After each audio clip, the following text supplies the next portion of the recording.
Am I the a-hole for telling my son's African-American girlfriend that she can a wig even if my son doesn't want her to?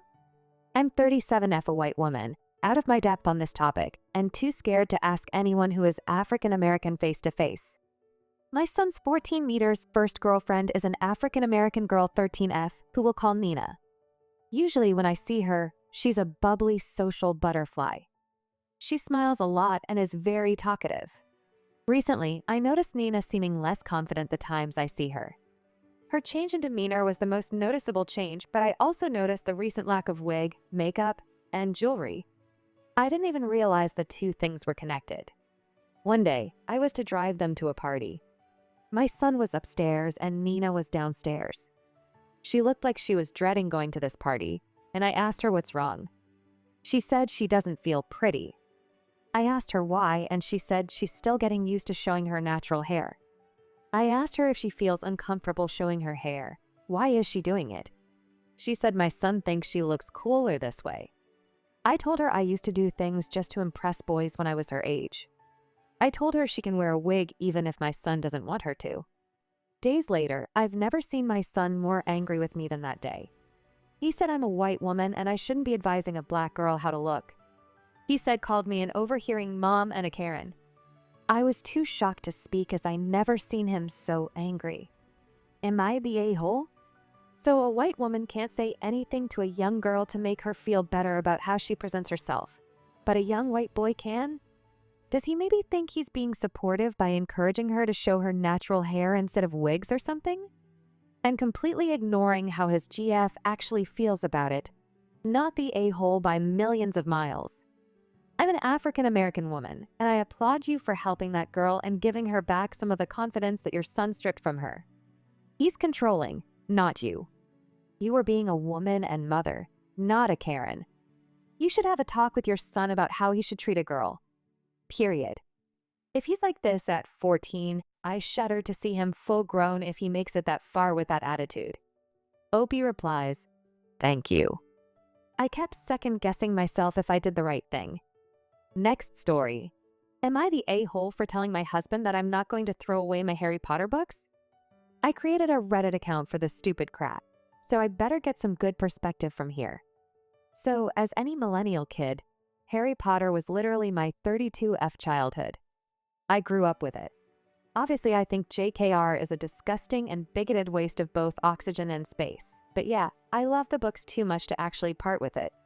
What I have done though is not buy any new merchandise. That is, all the movies are downloaded in my iPad already, and my books are the OG ones I bought in the 90s. My kids 8F, 9M wanted to read the books, so I gave them my old hand-me-downs from the 90s, which are still in good shape. They are enjoying it so far and love it. My husband's brother 29FTM recently came around to visit us, and he saw the kids reading the books.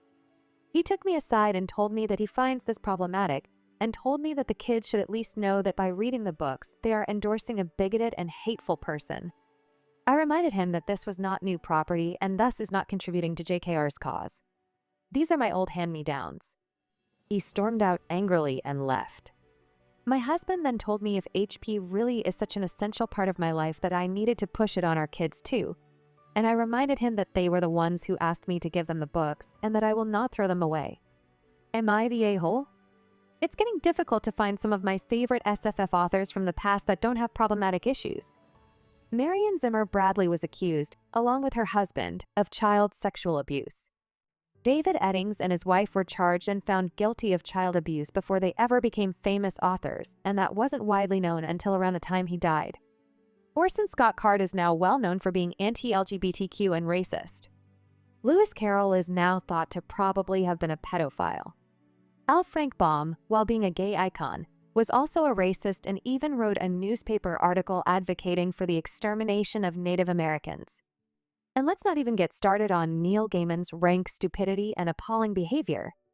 I'm sure that if you Google a phrase like authors with problematic pasts or authors with dark secrets, even though they really aren't secret by now, you'll find any number from every genre out there. My rule of thumb is, will me buying/watching this put money onto an a-hole's pocket? This means I won't throw out stuff I already own, but I won't buy more that could benefit a living author who has attitudes and opinions I despise. If the author is dead, I might see who benefits from their copyright, and especially if that person was someone who suffered at the author's hands like their children who were abused, I might consider replacing worn-out copies with new. Not the a-hole that would be like telling someone they can't watch Lord of the Rings or Good Will Hunting because Harvey Weinstein produced them.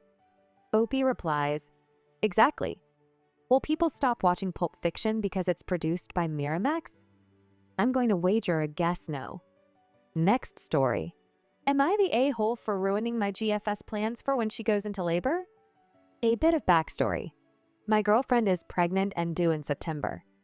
In May, I found out she had started using nicotine pouches during her pregnancy she had quit a year before. She promised me she would stop immediately, but a month later I found more boxes, used pouches in her bags, and a receipt showing she had bought more right after promising to quit. We fought, and she didn't take responsibility. She claimed her midwife told her it was better than her stressing during pregnancy, which a doctor friend confirmed is false. She said she will keep using them and would quit 5 weeks before the due date and tell me every time she took a pouch until then. During that period, she was taking at least 4 a day. She now claims she has quit 7 weeks before the due date, though I found some pouches afterward. I decided to trust her again. On to the issue now. Yesterday, we visited the hospital to see delivery rooms. The 7th floor has nice rooms with a view. The 1st floor is more basic but has better equipment for monitoring the baby. She wants the 7th floor. At a meeting with her midwife, I clarified whether anyone had said nicotine pouches were safe and wanted to ask about the risks associated with it since she had claimed to my GF it was safe. I wanted her to calm my nerves. The midwife said she has never said that and seemed genuinely shocked. Then my GF said it was actually the ultrasound technician who said that. The midwife said hospital guidelines require her to deliver on the 1st floor if she has been using the pouches, so the baby can be properly monitored. The more specialized equipment for monitoring babies that are at risk are on the 1st floor. I agree, the baby's safety must come first. After this, my girlfriend started crying and blamed me, saying I ruined her birth plans. Of course, I didn't know that hospital protocol says she needs to deliver on the 1st floor if this is the case, so it's not like I did it on purpose.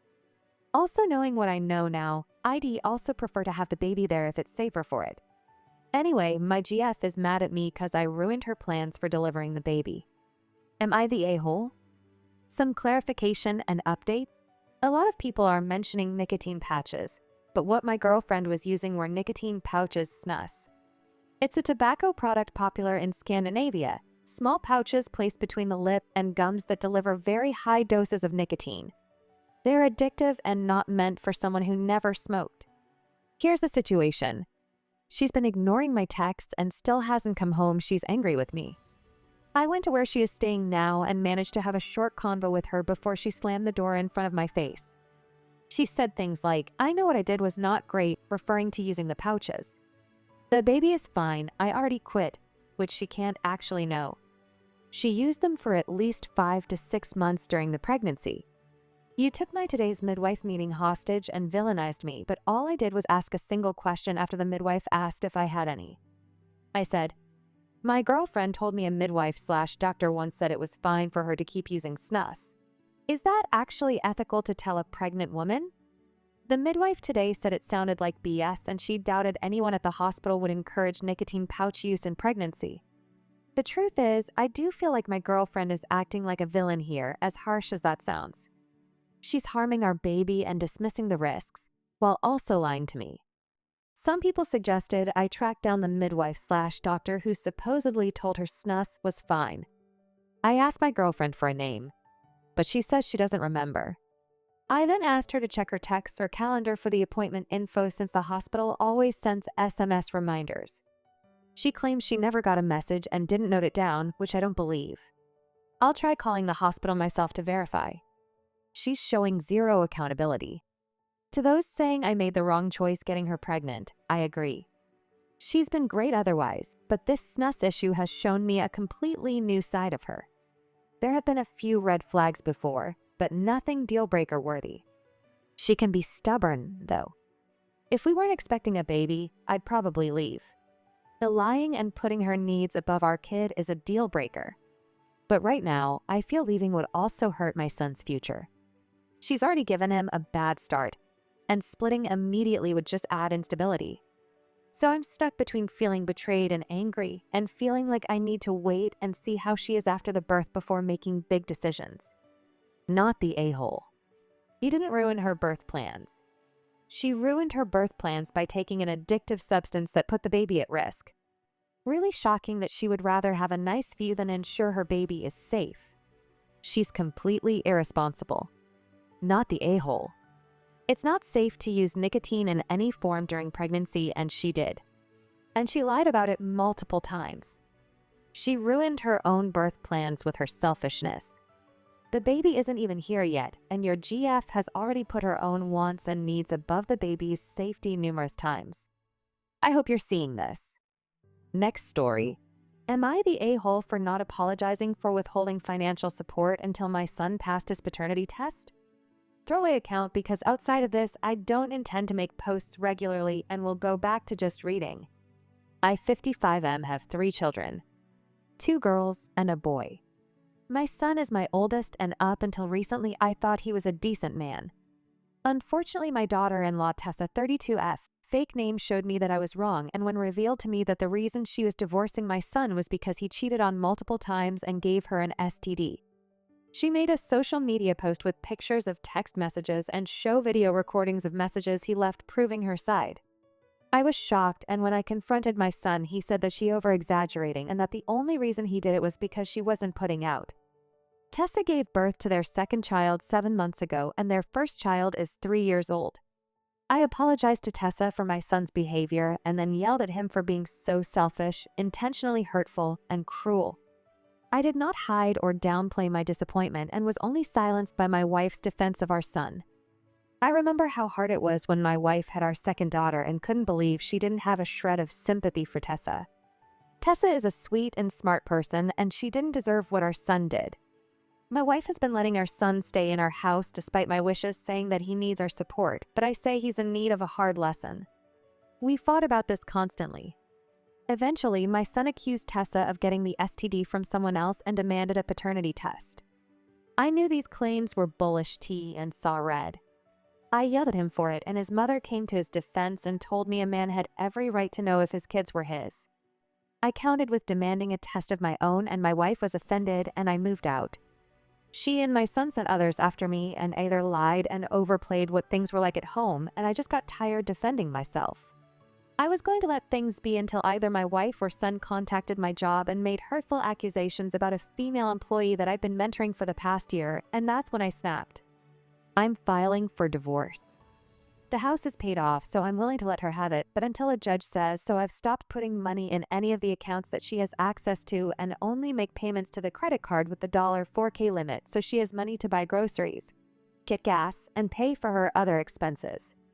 I've also changed my main beneficiaries to my daughters and told my son if he wanted a single cent of my money, he'd have to take a DNA test. He later did, and he passed, and I responded with an email acknowledgement that he was my son, as well as a copy of re-updated will where he will receive 10% of my assets. My wife and son are demanding a public apology, but I don't feel like they deserve it. Am I wrong? Edit to add. Just to be clear, since people seem to be skipping over it, but my wife called my job and accused one of my mentees of getting special treatment in exchange for special favors from me and other men in the company. She made such a big public stink that HR is investigating, and my mentee is considering leaving due to the embarrassment and stress. Not to mention the damage to my own professional relationship. Not the a-hole, but get your half of the house. Get a really good divorce lawyer. Document. Document.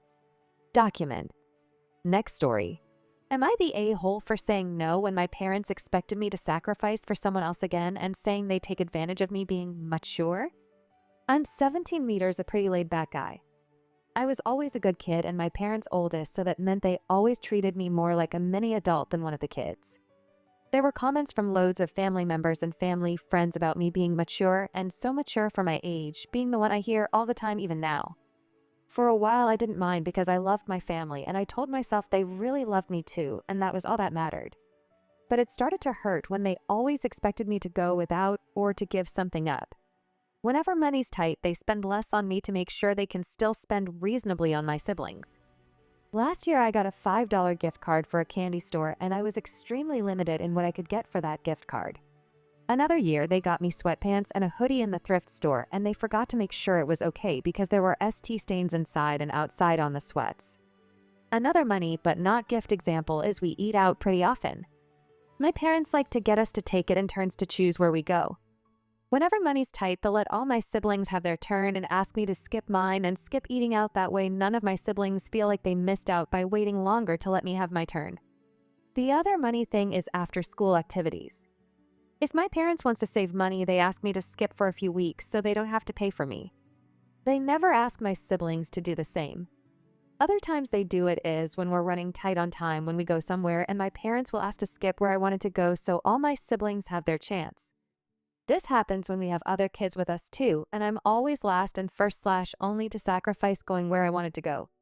Other times, if there's a clash of events, they'll choose to skip mine to make time for others, be it my siblings, cousins, or someone else in the family. A good example of this is when I was younger, my mom insisted we should all learn an instrument, something she got over with the cost, and I was actually pretty decent at piano. So I was in a recital and the teacher was saying how important it was. But one of my siblings was asked to play their instrument for the choir, and my cousin had a football game, and this cousin invited us personally, and my aunt dad's sister expressed how important it was that as many show as possible. So mom went to my siblings' choir, and dad went to the football game. Nobody went to my recital. Taking turns on picking stuff happens for a few other things, like dinner on Fridays. Unless it's a birthday, then the birthday kid gets the choice regardless of turns, mostly or where we go / what we do for family bonding time. And just like with ordering takeout, my turn gets skipped if other stuff comes up. If they have friends over. If we get busy and siblings complain about waiting for their turn too long. If they want to go somewhere really bad and whine about a different choice. The thing is, nobody ever sacrifices when there's somewhere I really want to go. I told my parents after last year's birthday that it hurt my feelings that it was always me who got less or sacrificed and nobody ever offered to do that for me. I told them it made me feel like I didn't matter as much, and they were like, no, you're our most giving and kindest kid, and you're a good son, brother, cousin, and stuff. And I brought it up a couple of weeks later, and I was hugged and told they loved me, and of course they didn't want me to feel that way. Then I tried a third time after a few more weeks, and my siblings whined over my choice of family time. I told my parents I was starting to think they weren't serious about not wanting me to feel less cared for. I think I tried 3 more times with no results. I talked to my siblings too and got nowhere with them, which wasn't a huge surprise. So last time, one of those times I was expected to be passed over, I said no when my parents asked if that was okay with me. They were so sure of my yes, it didn't register with them at first, and then it did, and I was asked why I was being difficult. Why was it such a problem this time, and to remember my siblings are younger? They said I'm so mature, so they know I understand, and I said they take advantage of that mature stuff, and I'm tired of feeling hurt when they pass over me all the time. They couldn't believe I'd accuse them of that. But am I wrong? Things have been tense since, and by not taking back my no, I pissed off my whole family, including extended family. Just stop engaging. Don't go to family bonding events. Don't go out for dinner. Spend your time doing what you want and start giving them back the energy they give you. They're used to you making them feel comfortable in their mistreatment by rolling over. Make it uncomfortable for them. Make them feel guilty. They should. Tell them you're putting yourself first because no one else does. You're not the a-hole. But the good news is you're almost 18 and there's a wide world out there. Go to college if you can or get a job after high school. Save up and move out. And don't look back. You need to focus on yourself and your well-being, so when they inevitably call you asking for money or to watch the kids or whatever, just say no. Even better if you can move far away. Good luck. Opie. Your parents objectively suck, but hopefully there is light at the end of the tunnel. Opie replies, I have a part-time job and already have some savings. It's not a lot, but it helps me feel like I could fall back on that if I had to. Like last year when I got a $5 gift card that bought me basically nothing. Thanks. I want to say my parents could still do better, but I'm losing hope of that happening. I hope you guys liked this video. If you did, make sure like, comment, share, and subscribe the channel our posts.